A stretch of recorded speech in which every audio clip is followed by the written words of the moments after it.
The Pacific Coast Highway roared beneath the tires of our cherry-red Mustang, a ribbon of asphalt slicing through cliffs and ocean spray. I gripped the wheel, heart pounding, as my stepdaughter Riley blasted her punk playlist, her combat boots propped on the dashboard. This road trip was supposed to be our last chance to bond before she left for college, but the secret she was about to reveal would unravel everything I thought I knew about us. Claire Thompson, 45, wasn't ready for this. I'd spent years building a life in Portland, Oregon, as a high school art teacher, a single mom to my stepdaughter after her father, my late husband, passed 5 years ago. Riley, now 19, was a storm of rebellion and wit, her dark eyes always hiding something. We'd planned this trip to California, a week of freedom before she moved to NYU. I thought it'd be campfires, beaches, and maybe a few laughs.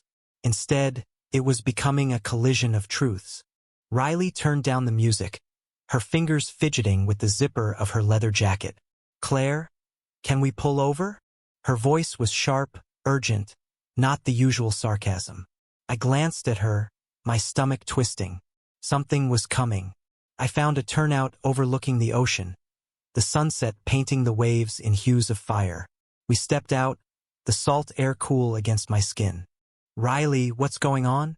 I asked, leaning against the car. She paced, her boots crunching gravel, then stopped, her gaze fixed on the horizon. "I need to tell you something. Something big." Her voice cracked, and my heart sank. Was she in trouble? Pregnant? Dropping out? I braced myself, but nothing could have prepared me for what came next. "I'm a lesbian," she said, the words spilling out like they'd been caged too long. "I've known since I was 15, but I couldn't tell you. I didn't know how." Her eyes met mine, wide and searching, like she was waiting for me to shatter or save her. The world tilted, not because I judged her, God no, but because I hadn't seen it. Me, the woman who prided herself on knowing Riley's every mood, every quirk. How had I missed this? And then a deeper tremor, a memory of my own, buried so long I'd convinced myself it was a phase. A college summer, a girl named Sarah, a kiss under starlight that I'd locked away to be normal. "Riley," I whispered, stepping closer. "Thank you for telling me." My voice shook, but I meant it. She looked at me, tears brimming, and for the first time in years, I saw the scared kid she used to be, not the tough exterior she wore like armor. We sat on the hood of the Mustang, the ocean roaring below. She told me about her first crush, a girl in her art class who painted abstracts in blues and golds. She talked about hiding it, about the fear of losing me, her only family. I listened, my heart aching with love and guilt. I wanted to tell her about Sarah, about the part of me I'd buried, but the words wouldn't come. Not yet. The next day, we drove south toward Big Sur, the road winding through redwood forests and cliffs. Riley was lighter, like confessing had unhooked a weight from her shoulders. She sang off-key to old rock ballads, and I laughed, feeling the gap between us shrink. But her confession had stirred something in me, a question I wasn't ready to face. Was I still hiding from myself? In a small diner in Monterey, over greasy burgers and milkshakes, Riley nudged me. "You're quiet. You okay with you know me?" Her voice was casual, but her eyes were sharp, watching for cracks. "I'm more than okay," I said, reaching for her hand. "I'm proud of you." And I was. But the truth was, her courage was forcing me to look at my own past, at the choices I'd made to fit into a world that felt safer. I'd married Tom, Riley's dad, because he was kind, stable, everything I thought I should want. But had I ever been honest with myself? That night, we camped under the stars at Pfeiffer Big Sur State Park. The fire crackled as Riley sketched in her notebook, her pencil flying over the page. "What's that?" I asked, peering over. It was a drawing of two women, one older, one younger, standing by the ocean. My throat tightened. "Riley?" I started, my voice barely above a whisper. "There's something I haven't told you." She looked up, her pencil still. I took a breath, the weight of decades pressing down. "When I was in college, I loved someone. A woman." Her eyes widened, but she didn't speak. I kept going, the words spilling like a dam breaking.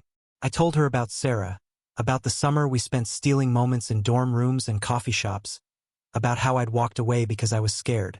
Scared of what it meant, of what people would think. Riley listened, her face unreadable. When I finished, she set her sketchbook down. "Why didn't you tell me?" she asked, not accusing, just curious. "I didn't know how," I admitted. "And after your dad, I thought I had to be someone else. For you. For us." She reached for my hand, her grip firm. "You don't have to be anyone else, Claire. Not for me." The firelight danced in her eyes, and for the first time in years, I felt seen. Not as a mom, a teacher, a widow, but as me. Flawed, searching, and maybe, just maybe, ready to stop hiding. The morning sun filtered through the redwoods, casting golden patches on our campsite. Riley was already up, brewing coffee over the fire, her hair a mess of black waves. I lay in my sleeping bag, replaying last night's confession. My heart still raw from bearing a truth I'd buried for 20 years. "Coffee, Claire?" Riley called, holding up a tin mug. Her grin was easy, like we hadn't just cracked open our souls. I nodded, sitting up, the ache in my chest both painful and freeing. This trip was supposed to be about her, but it was unraveling me too. We packed up and hit the road, the Mustang humming along Highway 1 towards Santa Barbara. The ocean glittered to our right, endless and wild, mirroring the churn inside me. Riley fiddled with the radio, landing on a soft indie song. "You ever think about her?" she asked suddenly, her voice cutting through the music. "Sarah, I mean," I gripped the wheel tighter. "Sometimes," I said, though it was more than that. Sarah's laugh, her freckled shoulders, the way she'd hum while painting, they haunted me in quiet moments. But it was a long time ago. Riley didn't push, but her silence felt like a question. I glanced at her, her profile sharp against the window, and wondered what she saw when she looked at me. A mom? A liar? Someone as lost as she was? In Santa Barbara, we wandered the pier, the air thick with salt and fried food. Riley bought a friendship bracelet from a vendor, tying it around my wrist with a mock-serious expression. "Now you're stuck with me," she teased. I laughed, but the gesture hit deep, a reminder of how much I needed her, how much she'd become my anchor. That afternoon, we found a quiet beach, the sand warm under our feet.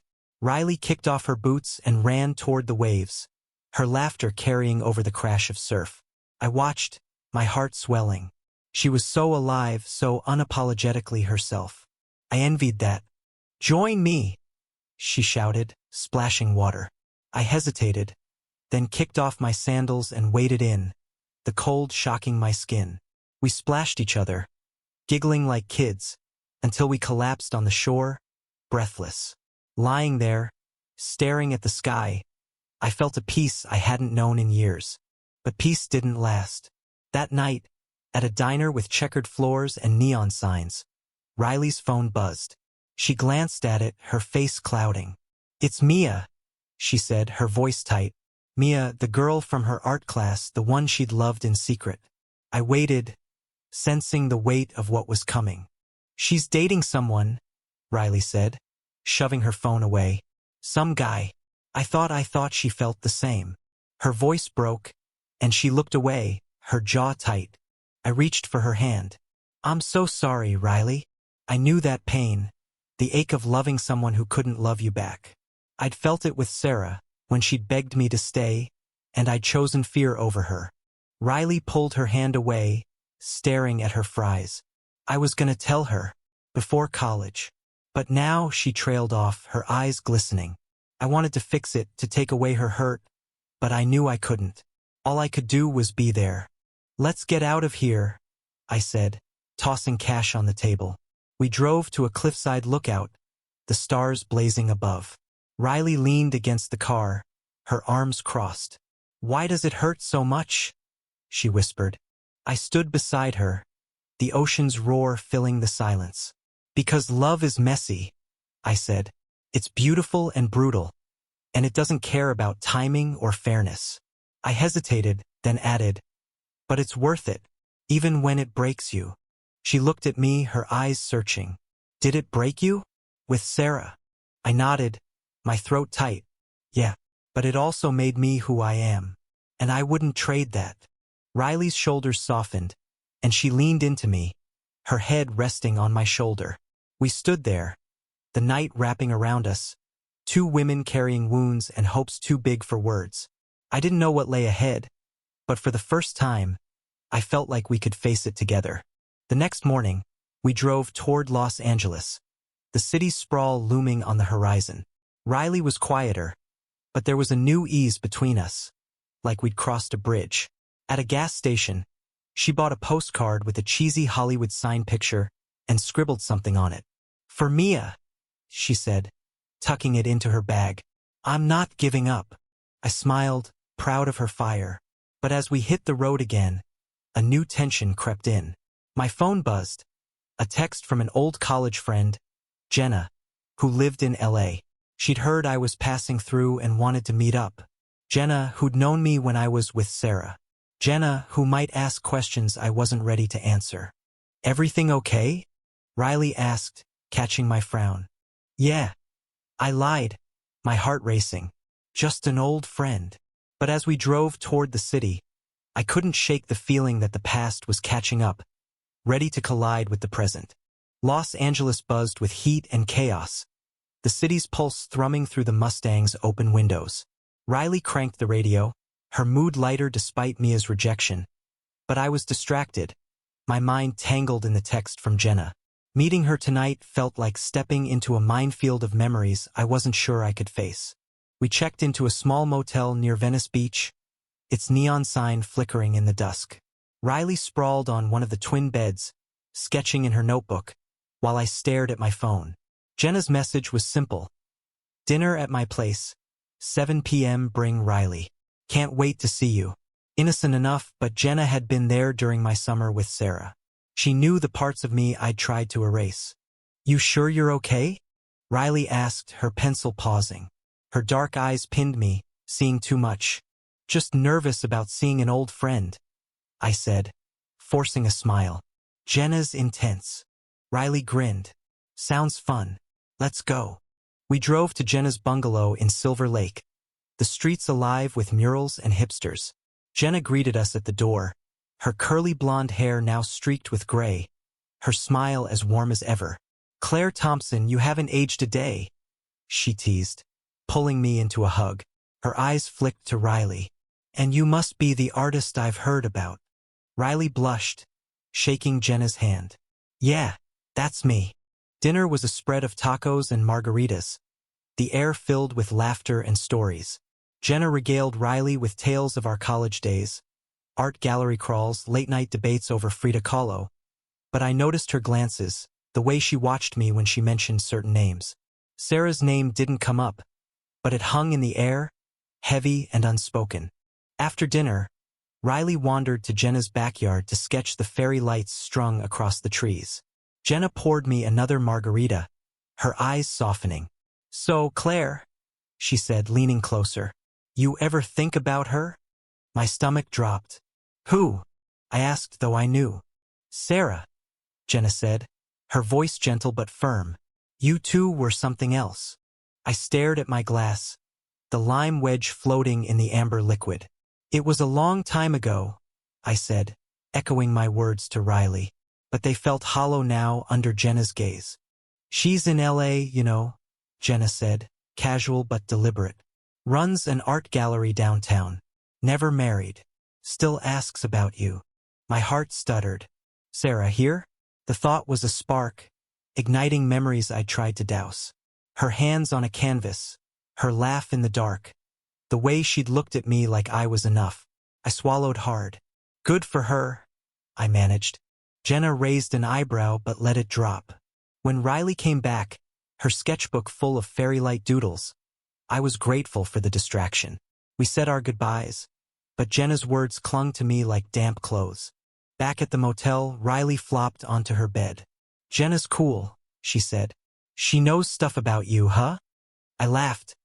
Uneasy. Too much. Riley propped herself on an elbow, studying me. You gonna tell me about Sarah? Like, The real story. I hesitated, the weight of her question pressing down. It's complicated, I said finally. But yeah, I'll tell you. Soon. The next day we explored LA, Griffith Observatory, Hollywood Boulevard, a taco truck that Riley declared life-changing. But Jenna's revelation gnawed at me. Sarah was here, living a life I'd walked away from. I wondered what she looked like now, if she still painted, if she hated me for leaving. That evening, Riley dragged me to an open mic night at a queer-friendly cafe in West Hollywood. The place was packed, the air thick with coffee and anticipation. Riley's eyes lit up at the crowd. Mostly young, diverse, unapologetically themselves. I felt out of place, my khakis and button-down screaming suburban mom. But Riley fit right in, her leather jacket blending with the vibe. A poet took the stage, her words raw and aching, about loving a woman who didn't love her back. Riley leaned forward, her face rapt, and I saw the hunger in her eyes, for connection, for a world where she could be herself. When the poet finished, Riley clapped hard, then turned to me. I want to do that someday. Say something real. You will, I said, my voice thick.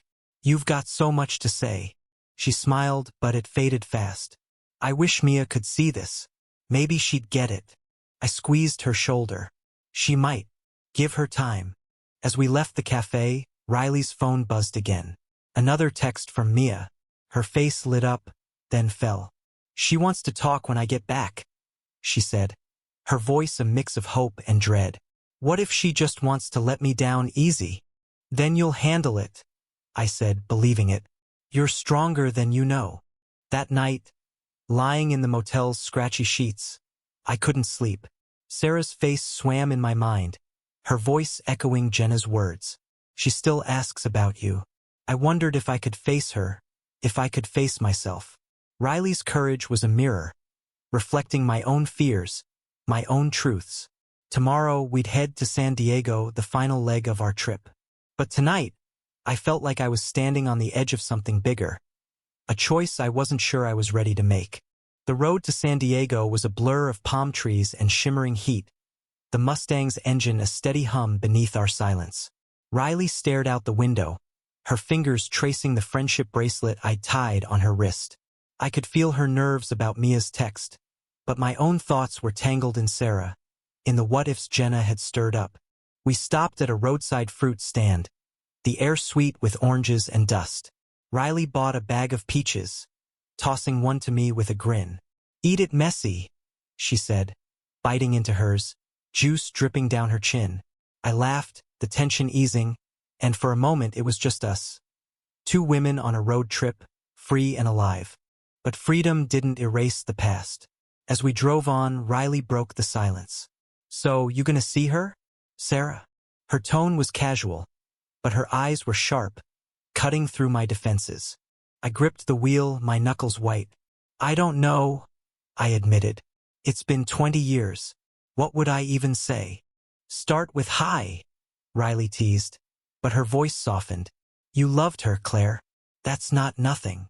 Her words hit like a wave, pulling me under. Loved her. Present tense or past? I didn't know anymore. I'd built a life around being Riley's mom, Tom's wife, the safe version of Claire. But Riley's honesty, her fearlessness, was cracking that facade. In San Diego, we checked into a beachfront motel, the sound of waves drifting through the open window. Riley wanted to hit the boardwalk, so we wandered through the crowds, the air thick with sunscreen and laughter. She bought a snow cone, her lips turning blue, and I snapped a photo, her grin wide and unguarded. I wanted to freeze this moment before college, before Mia, before whatever came next. That evening, we sat on the beach, the sand cool under our feet.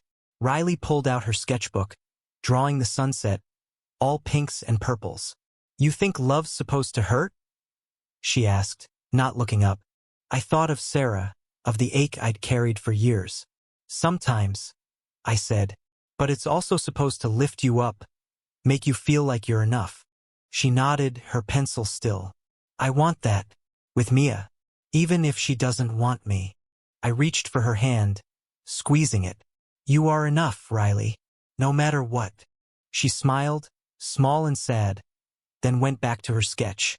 I stared at the ocean, my mind drifting to Sarah. Jenna had texted me the address of her gallery, just in case. It was only an hour's drive back to LA. I could go, see her, say what? That I was sorry? That I'd never stopped thinking about her? The next day, Riley insisted we visit the San Diego Zoo. She was like a kid again, dragging me to the pandas, her laughter infectious. But as we watched a lioness stalk her enclosure, Riley's mood shifted. I'm scared, she admitted, her voice low. What if I tell Mia everything and she hates me? I pulled her into a hug, her head resting on my shoulder. She won't hate you, I said. And if she can't see how amazing you are, that's her loss. Riley hugged me back, fierce and tight. You're pretty okay. You know that?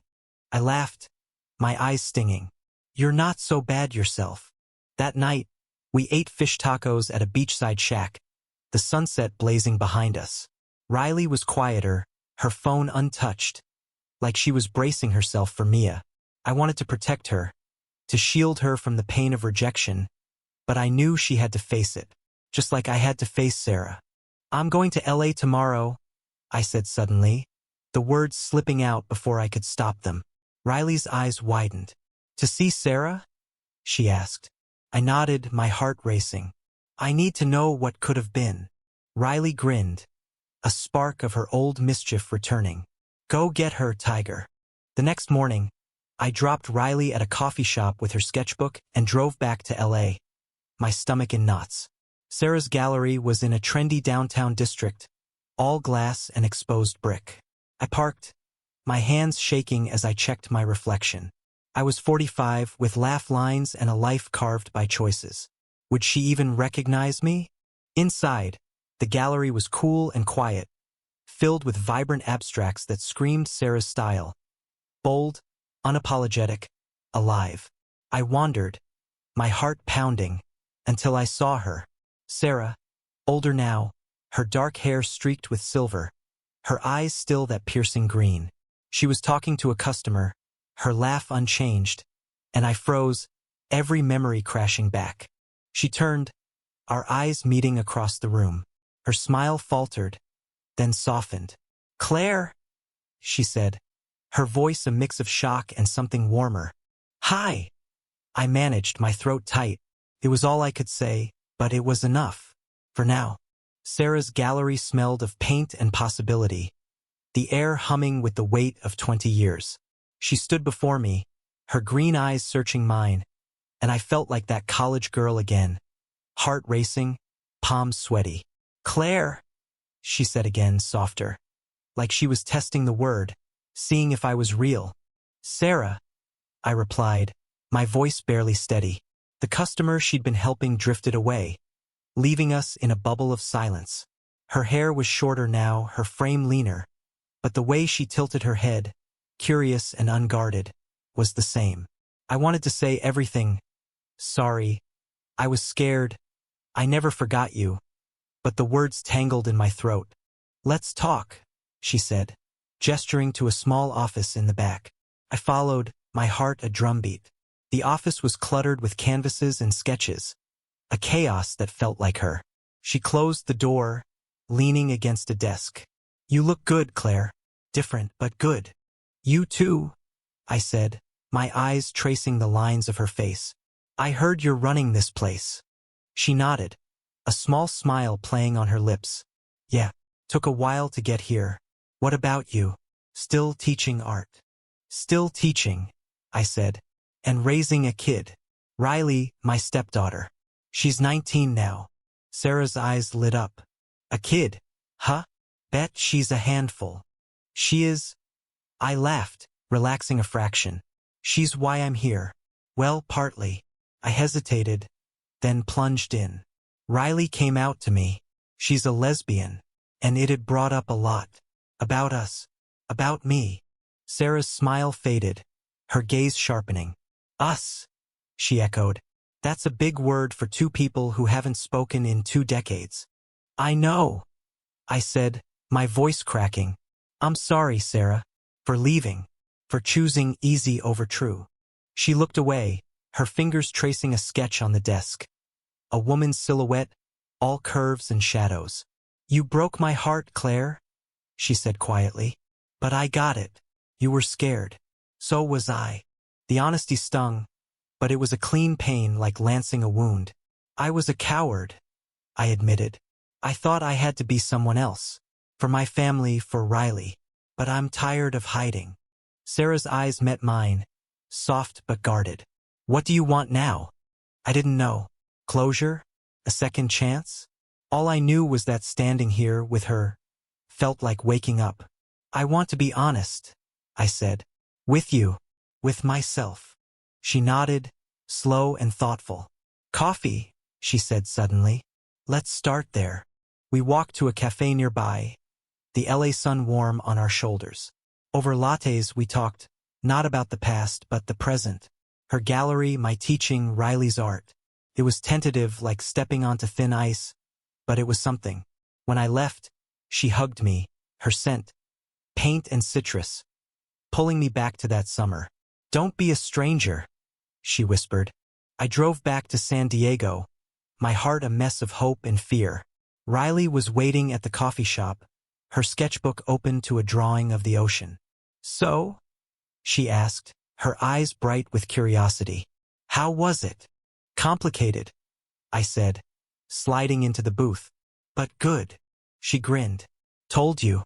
High works." We laughed, and I felt lighter, like I'd shed a layer of guilt. But Riley's smile faded as her phone buzzed. Mia again. She read the text, her face unreadable. "She wants to meet when we get back," she said. "Says she's confused but wants to talk."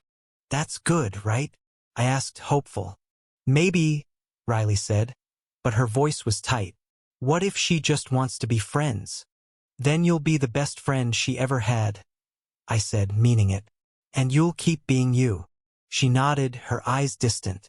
We spent the rest of the day on the beach, building a sandcastle like she used to when she was little.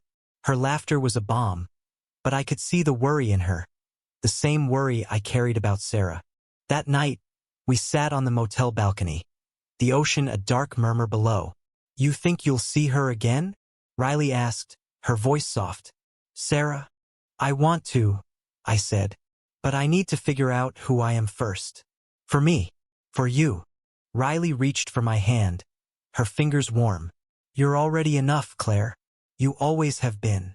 Her words broke something in me, a wall I'd built to keep myself small. I pulled her into a hug, tears stinging my eyes. This trip was supposed to be about her, but it was saving me too. Tomorrow we'd head home to Portland, back to reality. Riley would face Mia, and I'd face myself. But tonight, under the stars, we were just two women, holding on to each other, ready for whatever came next. The drive back to Portland was a quiet unraveling, the Mustang eating up miles as the California coast faded into Oregon's misty forests. Riley stared out the window, her sketchbook untouched, her mind clearly on Mia. I kept stealing glances at her, my heart aching for her courage and her fear, while my own thoughts circled back to Sarah. We stopped at a diner in Crescent City, the kind with sticky booths and coffee that tasted like regret. Riley poked at her pancakes, her usual spark dimmed. "What if Mia says no?" she asked, her voice small. "What if I'm not enough?" I set down my mug, leaning forward. "Riley, you are more than enough. You're a force, and anyone who can't see that doesn't deserve you." My words echoed what she'd said to me, and her lips twitched into a half-smile. "You're getting good at this mom thing," she teased, but her eyes were grateful. I reached for her hand, squeezing it, and for a moment the world felt steady. Back on the road, the radio played soft folk tunes, and Riley finally opened her sketchbook. She drew a portrait of Mia, sharp cheekbones, soft curls, eyes that held a storm. "I'm gonna give her the postcard," she said, her voice firm, "even if she breaks my heart." I nodded, proud and terrified for her. Her bravery was a mirror, reflecting my own hesitation. I'd seen Sarah, felt the spark of what could have been, but I hadn't told her everything. Not how much I'd missed her, not how I dreamed of her for years. Riley's courage was pushing me to face my own truths. We camped that night in a state park near Eugene, the air cool and pine-scented. Riley built a fire, her hands steady despite the weight she carried. We roasted marshmallows, the silence between us comfortable but charged. "You gonna call Sarah when we get home?" she asked, licking sugar from her fingers. "I think so," I said, staring into the flames. "I owe her that much." Riley nodded, her eyes reflecting the firelight. "You owe yourself that much." Her words hit deep, a reminder that this trip wasn't just about her coming out. It was about both of us finding our way. I lay awake that night, the stars sharp above, wondering what it would mean to let myself feel again, to risk the kind of love I'd run from. The next morning, we hit the road early, Portland drawing closer with every mile. Riley's phone buzzed as we crossed the state line. A text from Mia. "She's freaking out," Riley said, reading it. "Says she's scared but wants to see me tomorrow." "That's a start," I said, my heart lifting. "You've got this." She nodded, but her hands trembled as she tucked her phone away. I wanted to shield her, to promise it would all work out, but love didn't work that way. All I could do was be there, like she'd been for me. When we pulled into our driveway that evening, the familiar sight of our Craftsman house felt both comforting and strange. Riley grabbed her bag, pausing at the door. "Thanks, Claire," she said, her voice soft. "For everything." I hugged her, fierce and tight. "Anytime, kid." Inside, the house was quiet, our trip's energy lingering like a ghost. I checked my phone. Nothing from Sarah, but I hadn't expected her to reach out first. I sat at the kitchen table, staring at her gallery's website, her face smiling from the About page. My fingers hovered over the call button, then froze. What was I even asking for? Riley appeared, holding her postcard for Mia. "I'm doing it tomorrow," she said, her voice steady. "Want to help me practice what to say?" We sat on the couch, her words tumbling out. How she felt about Mia, how she'd loved her in silence, how she was ready to be brave. I listened, coaching her through the nerves, but her courage was teaching me. By the time she went to bed, I knew I couldn't wait any longer. I dialed Sarah's number, my heart pounding. She answered on the second ring. "Claire." Her voice was warm, surprised. "Hi," I said, echoing our moment in the gallery. I want to see you again, if that's okay." There was a pause, then a soft laugh. "It's more than okay." "When?" We made plans for her to visit Portland next week. As I hung up, a weight lifted, replaced by a nervous hope. Riley's bravery had pushed me here, to this edge, and I was ready to jump. Tomorrow, Riley would face Mia, and I'd be there, cheering her on. But tonight, I felt like we were both on the cusp of something new. Two women, finding our truths, step by step. Morning light spilled through the kitchen window, painting the table where Riley sat, clutching her postcard for Mia. Her hands shook, but her jaw was set, a mix of fear and fire in her eyes. Today was the day she'd tell Mia everything, and I could feel the weight of it, heavy as my own anticipation for Sarah's visit. "You ready?" I asked, pouring coffee. Riley nodded, but her fingers traced the postcard's edges, betraying her nerves. "What if she doesn't feel the same?" she whispered. "Then you'll know," I said, sitting across from her. "And you'll keep being you, Riley. That's enough." She gave a small smile, tucking the postcard into her jacket. "Wish me luck." "You don't need luck," I said. "You've got heart." She hugged me, quick and fierce, then headed out to meet Mia at a park near their old high school. I watched her go, my chest tight with pride and worry. This was her moment, but it felt like mine too. A mirror of the courage I was trying to find. Left alone, I busied myself with chores, but my mind kept drifting to Sarah. Her visit was 5 days away, and the thought of seeing her again sent a thrill through me, mixed with dread. What did I want? A friend? A lover? A chance to rewrite the past? I didn't have answers, but Riley's bravery was a beacon, guiding me toward truth. When Riley came home that afternoon, her face was unreadable. She dropped her bag by the door and sank onto the couch, silent. I sat beside her, waiting. Finally, she spoke. I told her, she said, her voice low. Gave her the postcard. Told her I've loved her since sophomore year. My heart clenched. And she didn't say much, Riley said, staring at her hands. She was shocked, I think. Said she needs time to process. Her voice cracked, and she looked at me, eyes wet. What if that's it? What if she never talks to me again? I pulled her into a hug, her head against my shoulder. Then you were honest, I said. You gave her your truth, and that's huge. Whatever happens, you're still you. She nodded, tears soaking my shirt. We sat like that for a while, the silence a cocoon around us. I thought of Sarah, of the years I'd spent hiding from my own heart. Riley's courage, even in pain, was a lesson. The next few days were quiet. Riley threw herself into her art, filling her sketchbook with bold, jagged lines, like she was pouring her hurt onto the page. I checked in with her, cooked her favorite meals, tried to keep her spirits up. But I could see the waiting was eating at her. Each day without a word from Mia, a small cut. Meanwhile, I prepared for Sarah's visit. We texted short messages about logistics, but each one felt like a lifeline. I cleaned the house obsessively, rearranged the living room, anything to keep my nerves at bay. Riley noticed, teasing me one evening as I fluffed pillows for the third time. You're freaking out more than I am, she said, grinning. Maybe, I admitted, tossing a pillow at her. You're rubbing off on me. She laughed, and for a moment we were just us, no secrets, no fears. But the undercurrent of waiting, for Mia, for Sarah, kept us both on edge. The night before Sarah's arrival, Riley's phone buzzed. She froze, then grabbed it, her eyes scanning the screen. It's Mia, she said, her voice trembling. She wants to meet again. Tomorrow. My heart leaped. That's good, right? I don't know, Riley said. But there was a spark in her eyes, a flicker of hope. She sounded different. Not mad. Maybe curious.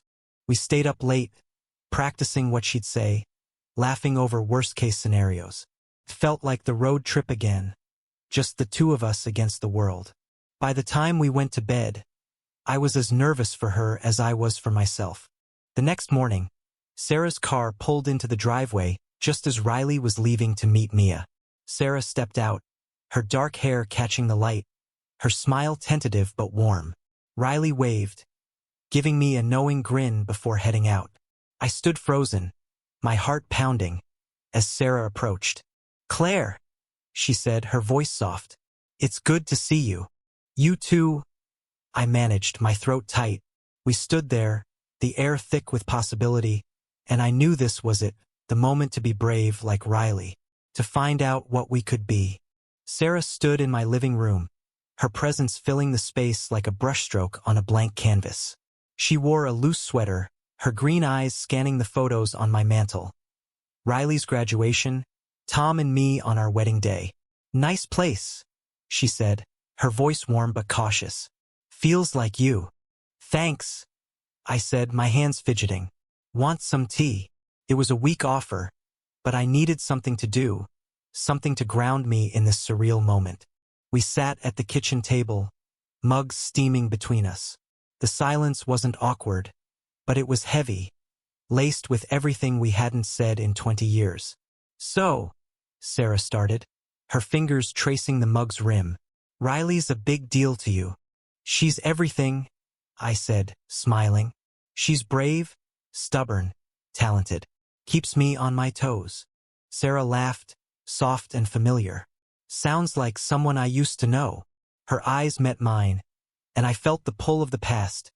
The summer we'd spent tangled in each other, fearless until I wasn't. I'm sorry, I blurted, the words spilling out. For leaving you, for choosing safe over us. Sarah's smile faded, but her gaze didn't waver. I forgave you a long time ago, Claire, but I won't lie, it hurt. I thought we had something real. We did, I said, my voice breaking. I was just too scared to keep it. She nodded, her expression softening. And now I took a breath, Riley's courage echoing in my mind. Now I want to be honest. I don't know what that looks like, but I know I've missed you. Every day. Sarah's eyes glistened, and she reached across the table, her hand brushing mine. I've missed you too, she whispered. The touch was electric, a spark that hadn't dimmed in 2 decades. We sat there, hands touching, hearts open, not rushing to fill the silence. The front door slammed, and Riley burst in, her face a storm of emotions. Claire, she called, then froze, seeing Sarah. Oh, hi. Riley, this is Sarah, I said, standing. Sarah, my stepdaughter. Sarah smiled, standing to shake Riley's hand. Heard a lot about you. You're as cool as Claire said. Riley blushed, glancing at me. Thanks. I need to talk to Claire. Alone? Sarah nodded, gracious. I'll check out the backyard. Nice roses, by the way. Once she was outside, Riley grabbed my arm. Mia said yes, she whispered, her eyes wide. She's confused, but she feels something too. She wants to try. My heart soared. Riley, that's amazing. I pulled her into a hug, her laughter muffled against my shoulder. I'm so proud of you. She's coming over tonight, Riley said, pulling back. To talk more. Is that okay with Sarah here? Of course, I said. This is your home too. That evening, the house hummed with nervous energy. Sarah helped me cook dinner. Pasta with marinara, nothing fancy, while Riley paced, checking her phone. When Mia arrived, she was a bundle of nerves, her curly hair pulled back, her eyes darting to Riley. Hey, she said, soft but warm. Hey, Riley replied, her voice shaking. They disappeared to Riley's room, leaving Sarah and me in the kitchen, the air thick with anticipation. They're cute, Sarah said, chopping basil. Reminds me of us way back when. I laughed, but it caught in my throat. Yeah, except they're braver than I was. Sarah set down the knife, turning to me. You're brave now, Claire. You're here talking to me. That's not nothing. Her words settled in me, a quiet truth. We ate dinner on the patio, the evening cool and soft. Sarah told stories about her gallery, her passion for art lighting up her face. I watched her, feeling a warmth I hadn't known in years, a sense of coming home. Later, as we washed dishes, Sarah's shoulder brushed mine, and I didn't pull away. What are we doing, Claire? She asked, her voice low. I don't know, I admitted, but I want to find out. With you. She smiled, her hand finding mine under the soapy water. Then let's find out. Upstairs, I could hear Riley and Mia laughing, their voices a soft hum. 2 young women taking a chance on love. And here I was, 45, standing at the edge of my own chance, ready to leap. The house felt alive that night, filled with the soft hum of Riley and Mia's voices upstairs, and the quiet rhythm of Sarah and me cleaning up in the kitchen. Her hand lingered in mine as we dried dishes, a connection that felt both new and achingly familiar. Outside, the Portland rain began to fall, a gentle patter against the windows, sealing us in this moment. Sarah glanced at me, her green eyes catching the light. You've got a good kid, she said. She's got your heart. I smiled, my chest tight. She's got more courage than I ever did. Sarah shook her head. Don't sell yourself short, Claire. You're here, aren't you? I nodded, but the weight of her words pressed against me. Here I was, standing on the edge of something I'd run from for years. Upstairs, Riley was taking her own leap, her laughter mingling with Mia's. It felt like a parallel, 2 stories of love and risk unfolding under one roof. Sarah stayed the night, sleeping on the couch despite my offer of the guest room. I like the view from here, she teased, nodding at the photos on the mantel. I went to bed, my mind spinning, but sleep came easier than I expected, lulled by the rain and the knowledge that she was near. The next morning, Riley burst into the kitchen, her face glowing. Mia's staying for breakfast, she announced, then lowered her voice. We talked all night. She's in. I hugged her, my heart bursting. I'm so happy for you, kid. Sarah joined us, her hair mussed from sleep, and we cooked pancakes together, the kitchen filled with laughter and the smell of syrup. Mia came down, shy but smiling, her hand brushing Riley's as they set the table. I caught Sarah's eye, and she winked, like we were sharing a secret. After breakfast, Mia and Riley went for a walk, leaving Sarah and me alone. We sat on the porch, coffee mugs in hand, the rain a soft curtain around us. "This feels good," Sarah said, her voice quiet. "Being here, with you." "It does." I agreed, my heart racing. "But I'm scared, Sarah. I don't know how to do this." She reached for my hand, her touch steady. "We don't have to know. We just have to try." Her words echoed Riley's courage, and I felt something shift inside me. A willingness to let go of fear, to embrace the unknown. We talked for hours, about the years we'd lost, the lives we'd built, the dreams we still carried. It wasn't a promise, but it was a start. When Riley and Mia returned, their hands linked. I saw the same hope in Riley's eyes that I felt in my own heart. "We're official," Riley said, grinning. "Like, girlfriend official." Mia blushed, but her smile was bright. "Yeah, it's new, but I'm happy." We celebrated with pizza that night. The four of us crowded around the living room, sharing stories and laughter. Sarah fit seamlessly, her humor matching Riley's, her warmth drawing Mia out. I watched them, my heart full, realizing this was what I'd been searching for. Not just love, but family, connection, truth. As Sarah prepared to leave the next day, I walked her to her car. The rain had stopped, leaving the air fresh and new. "Come back soon," I said, my voice thick. "I will," she promised, pulling me into a hug. "We've got time, Claire." She kissed my cheek, a soft promise, and drove away. I stood in the driveway, watching her car disappear, feeling both grounded and weightless. Riley joined me, her arm around my shoulders. "You okay?" she asked. "Better than okay," I said, smiling. "You?"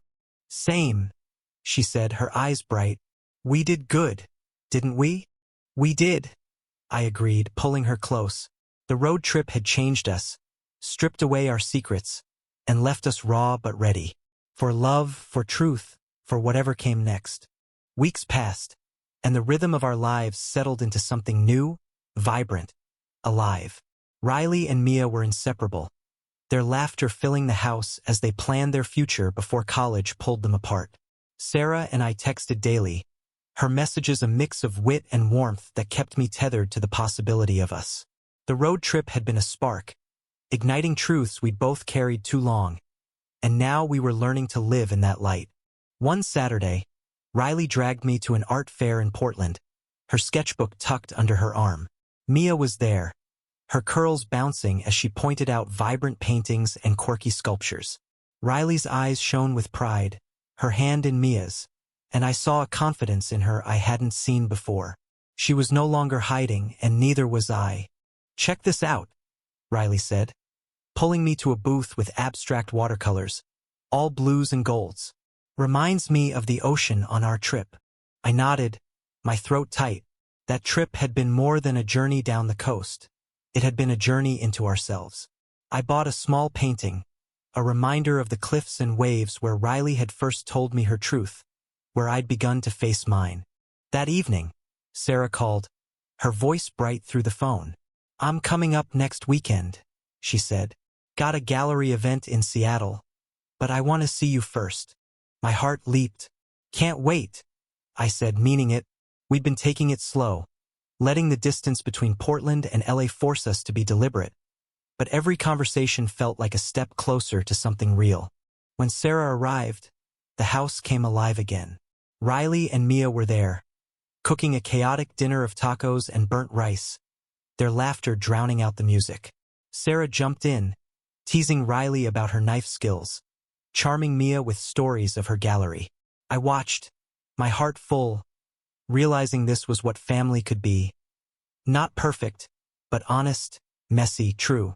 After dinner, Sarah and I walked to a nearby park, the night air cool and crisp. We sat on a bench, the city lights twinkling below. "I've been thinking," Sarah said, her hand finding mine, "about us, about what we could be." I turned to her, my pulse racing. Me too. But I'm still scared, Sarah. I've got Riley, my job, this life I've built. What if I mess it up? She smiled, soft and sure. You won't. You're not that scared college kid anymore. You're Claire, strong, kind, brave. And I want to be part of your life, however that looks. Her words settled in me, a truth I was ready to embrace. I leaned in, kissing her, soft and tentative, like that first kiss 20 years ago. But this time I wasn't running. This time I was choosing her. When we got back, Riley and Mia were sprawled on the couch, watching a rom-com. Riley raised an eyebrow, catching the flush on my face. Good walk? She teased. The best, I said, grinning. Sarah squeezed my hand, and I felt like I could breathe again, like I'd finally found my place. Months later, Riley left for NYU, her sketchbook packed with drawings of Mia, of the ocean, of us. We cried at the airport, but they were good tears, full of love and pride. Sarah was there too, her arm around me, a quiet promise of what was to come. Riley's letters from New York were full of life art classes, late-night coffee runs, visits from Mia. Sarah started spending weekends in Portland, her gallery thriving but her heart here, with me. We were building something slow and steady, rooted in truth. One evening, as we sat on the porch, Sarah handed me a small canvas, a painting of two women by the ocean, their hands almost touching. For you, she said. For us. I hung it above the mantel, next to Riley's graduation photo. It was a reminder of the road we'd traveled, the secrets we'd shared, the love we'd found. Riley and I had started that trip as a stepmom and stepdaughter, carrying our fears in silence. We ended it as family, bound by courage, ready to face the world with open hearts.